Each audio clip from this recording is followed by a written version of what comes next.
I would like to ask every one of you, when did you start knowing that you were born or you were existing? Much after your birth. When you started thinking about, I am a human being, I was born of my father and mother, that means the body was born. And I have to speak, I have to think, I have to understand, I have to eat, I have to play. All these ideas came much later than your birth. And all these are following birth. So the first factor is the birth of your body in this world, from your mother's womb. The very first act or event of birth, you tell me very clearly whether it is something that you desired or not. I don't think you have two answers for it. Our arrival in this world has not followed our desire. We started desiring, if at all, much after you were born. Similarly, our body is growing. At a particular time, the growth is arrested by the body itself. You start growing till 18, 19, 20 or 21. Between 18 and 21, the body arrests its growth. Means what? The biological laws which are in motion, which are in force, as they bring up the body, make the body grow, they also arrest the body. Body's growth. That we are heading towards decline and finally old age, and finally the body breathes its last. There are many instances where the living individuals would not like to die. They desire to live longer. Despite that, they die.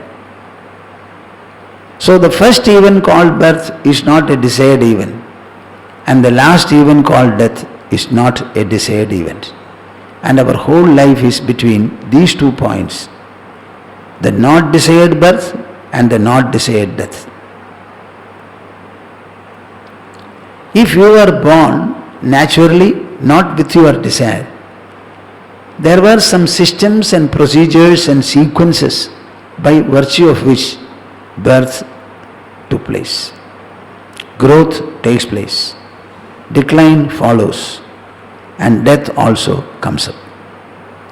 If there are some systems and procedures, mind you, these are physical on the one hand, chemical on the other, then biophysical, biochemical, biological.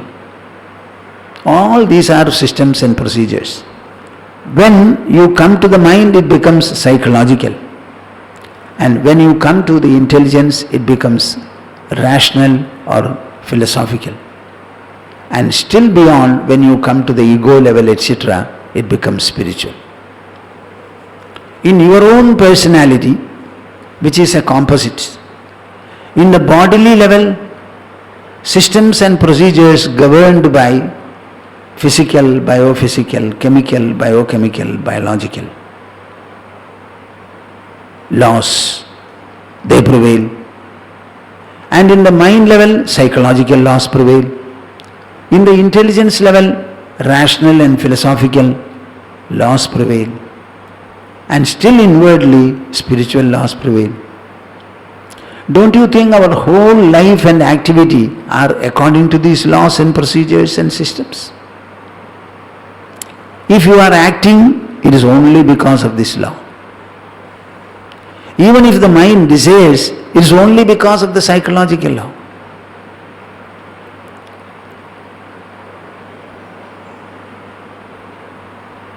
If the first event is not desired, the last event is not desired, everything is following some systems and procedures, everything in between is also following in the same manner.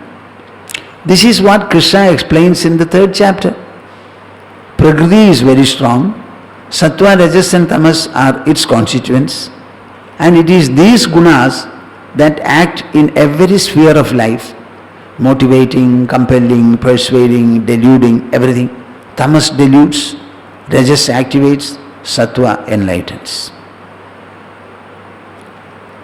Tamas dilutes, Sattva enlightens, Rajas activates. And all the three belong to nature.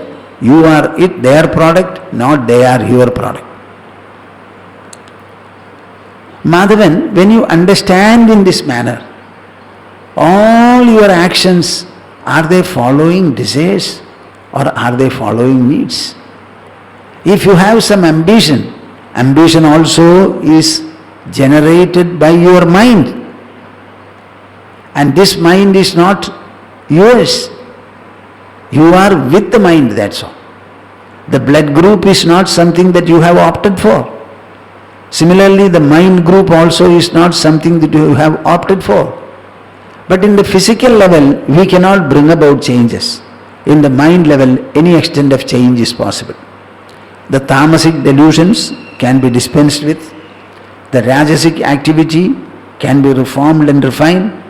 And the sattvic enlightenment can be enhanced and be made sufficient enough for you. Even this freedom is provided by nature. So, with regard to anything in this world, don't bring the question of desire. It's a need. Then Madhavan seems to have asked a question. Whenever I need something,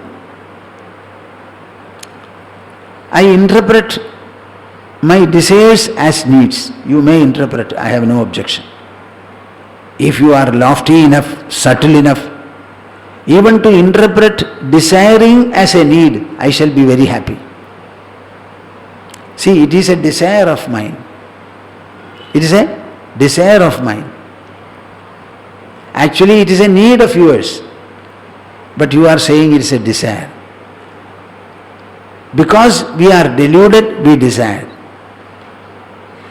So, if you can reach a stage where even the desiring and reasoning both are considered to be needs, I am very happy. I have an intelligence, therefore I have to reason.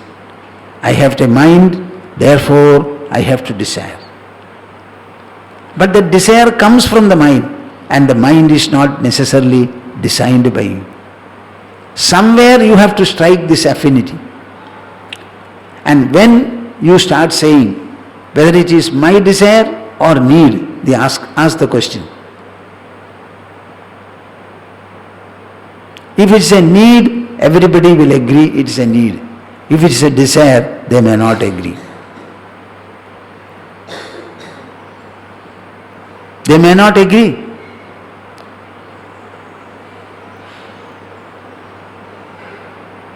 If it's a need, I close your mouth and nose, you will not be able to get breath. So, please release me. Is it a desire or a need? Everybody will agree it's a need. You are hungry and you want to eat. Oh, you are hungry. You should immediately eat. Everybody will agree. I want to have a palace costing about ₹1,000,000. Nowadays million is nothing. Costing about 2 crores of rupees. No, why do you want such a palace? Can you not live in a smaller house? A question will come. Suppose you have enough money, you have sufficient resources, you purchase a good plot of land and you go to an architect and you design for a 5 crore building, people will appreciate it. This man has got resources, money is to be spent. When he spends the money is in circulation, economic productivity increases, the country will be better. If all the people in our country will spare the money and hand them over to bank, the entire money will be in circulation and poverty can be eliminated in a much lesser time frame. If the rich people do not spend their money, how can poor people and poverty be helped? Our leftist party has understood capitalism also is necessary. See, for economic growth and productivity, then only our budget can be to alleviate poverty and poor people. Now, where from the budget will grow? Only when People who have intelligence, one capital, another capital, money, both of them come out with their capitals and invest, and there is a productivity, government will be able to levy tax and have its treasury. Then they will be able to relieve poverty. If you start saying poverty is to be relieved, poverty cannot be relieved. With what? With money, with productivity. Who will produce? Not the poor people. The rich people will have to invest. A corporate team will have to come and handle the investment, convert it into goods and services, and the society will have to avail them. Then only money will come. So if you desire for a 10 crore house and you have no wherewithal for it, then people will say, he is thinking wrongly. It is purely his ambition. Suppose you have 25 crores of rupees and you plan for a 10 crore house, everybody will be amazed. Bah, very good. So this is how the desire is distinguished from need. Every need of yours can be genuinely met, all people will agree. But when you have disproportionate needs, unjustified needs, needs which are governed by pure ambition of the mind, misadventure of the mind, that will be devalued. So a need is a need for everybody. I have need for breath. I want to take water. I want a residence. Whenever we wanted to make this Prajnana Dham and the front and the back complex, the architect came here. And Swamiji and the others, I was also there. We were discussing, what are the facilities we want? How big should be our book storing place? I said, let us plan at least for 25 titles. And 25 titles, each title will be printed 1500 copies. So we must have at least, so he said, let us have a book storing space of 1000 square feet, he said. I said, even if a huge weight, 100 kilogram weight is dumped on the floor, it should not yield. So please reinforce it to that extent. Because all the books are very weighty and they are resting upon 4 or 6 legs. So there is a concentrated load there. And that concentrated load should be taken by the floor. So reinforcement was provided to that extent. My dear Madhavan, what is there for us other than a need? Whenever there is not a need, I think it is to be discreetly avoided.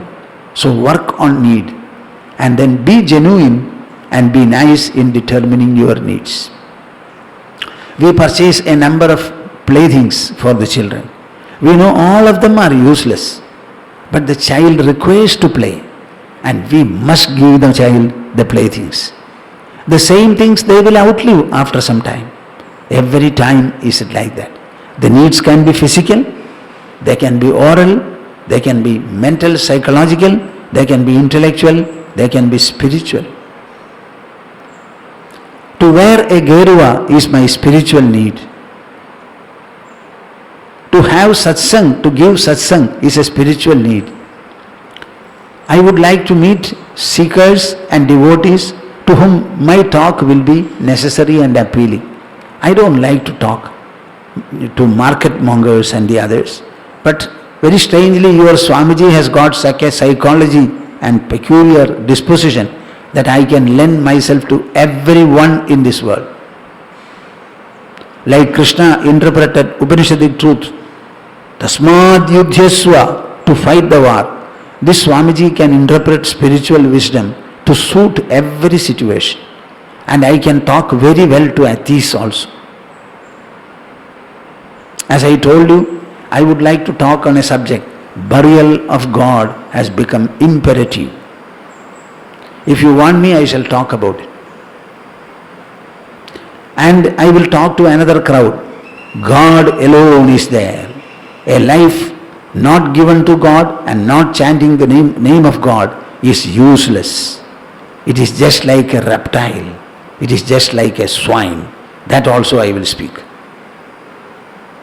With equal fervor.